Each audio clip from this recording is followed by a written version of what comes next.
Sir आपके अनुमति कि वर्तमान कोविड-19 संक्रमण तथा उसके इलाज के संबंध में जो वस्तुस्थिति स्वास्थ्य मंत्री माननीय मुख्य सचिव कोरोना का संक्रमण जिस तरह से बढ़ रहा है बहुत चिंता का विषय है और करके और मीडिया के माध्यम से टीवी के माध्यम से पब्लिक को पहले एजुकेट उसमें पहले तो घबराने की जरूरत नहीं है और दूसरा यह नहीं सोचना है कि सभी को अस्पताल आने की जरूरत और संक्षेप में मैं यही बता दूं कि वो घर पर ही पूरी तरह दवाइयां देनी है।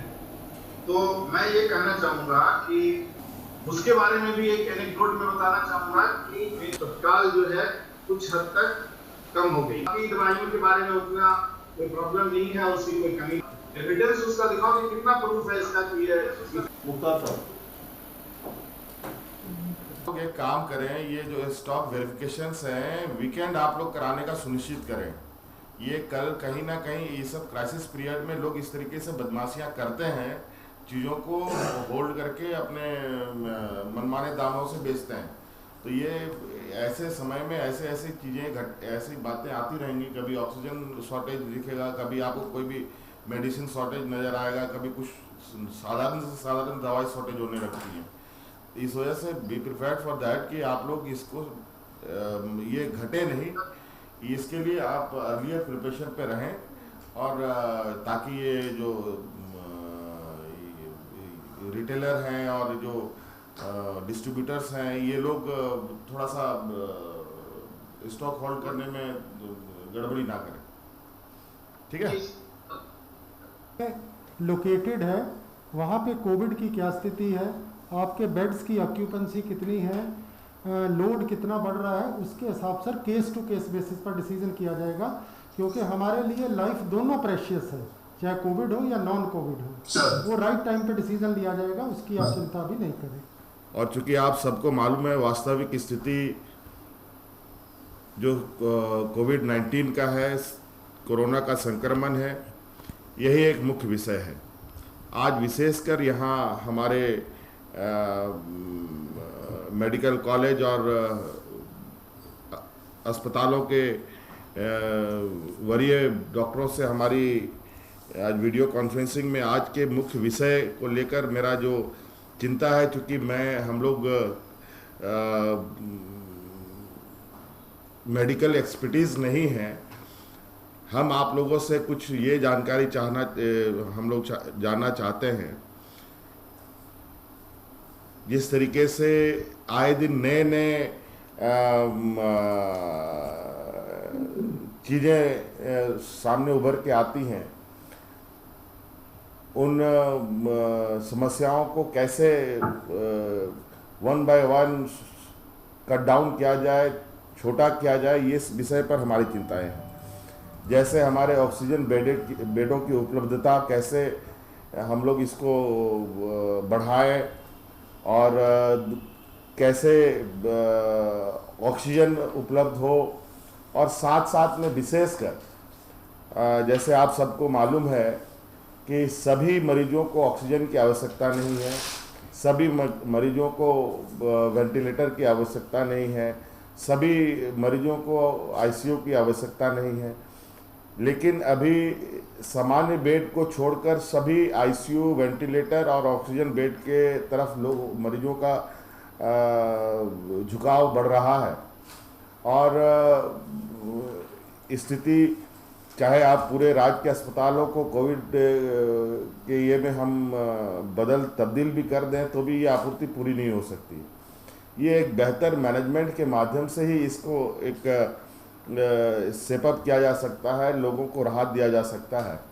इस विषय पर जैसे अब मेडिसिन के दिशा में हम कहें, रेमडेसिविर के सब्जेक्ट पर जिस तरीके से मारामारी पूरे देश में है और कमोवेश हमारे राज्य में भी इस मेडिसिन को लेकर के चिंताएं हैं। हम इसका क्या सब्स्टिट्यूट्स, और ये मैं जहाँ तक समझता हूँ कि ये सभी को ये दवाइयाँ लग भी नहीं सकती हैं। आप फीवर के साधारण फीवर में अगर हम कैंसर का दवा डालें तो फिर ये भी एक उचित नहीं है। तो ये हमें लोगों को समझाना होगा, लोगों के बीच में ये संदेश देना होगा कि इस मेडिसिन को लेकर के बहुत अफरा तफरी ना करें। और दूसरा, कि जो साधारण बीमारियों साधारण जो मेडिसिन है, आम जो वायरल मेडिसिन्स हैं, उनकी भी उपलब्धता सुनिश्चित हो। ये हमें एक तय करना होगा कि कौन से मेडिसिन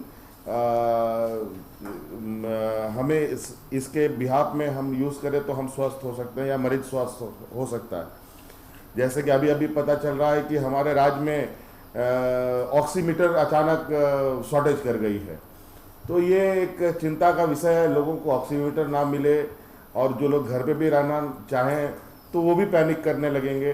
तो ये कैसे हम लोग लोगों को काउंसलिंग करें कि आप घर में भी रह करके अपने को स्वास्थ्य कर सकते हैं, आप अपने आप को ठीक कर सकते हैं, पूरे परिवारजनों को ठीक कर सकते हैं।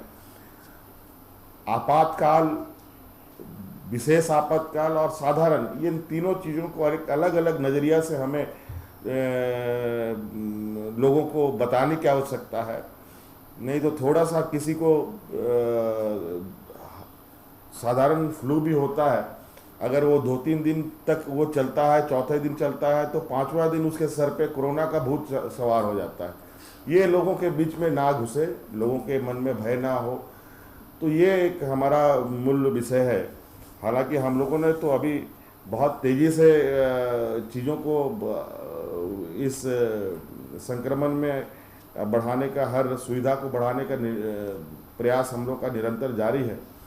तो अलग अलग अस्पतालों में अब चूँकि सब कुछ जगहों पर बहुत तेज़ी से लोगों को लगता है दूर दराज से कि लोगों को रिम्स में आने से ही ये स्वास्थ्य होंगे, तो ऐसा भी नहीं है। रिम्स की लोड इतनी हो जा रही है कि आज रिम्स में बहुत अफरा तफरी होती है।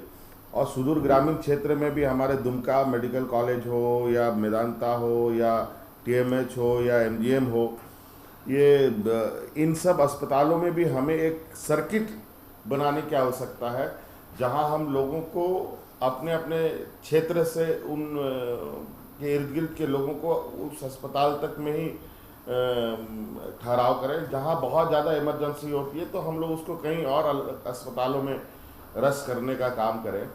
तो हमें लगता है कि एक हमें पूरे स्वास्थ्य व्यवस्था, चाहे मेडिकल कॉलेजेस हों चाहे बड़े अस्पताल हों, हम लोगों को एक सर्किट के रूप में कार्य करना पड़ेगा, जिससे कि हम लोग एक दूसरे का सपोर्टिव रोल में अपने आप को रखें।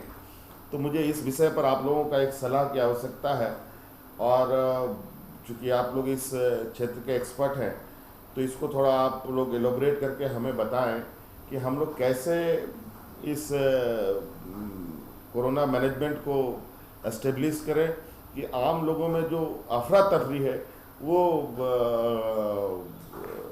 रुक सके।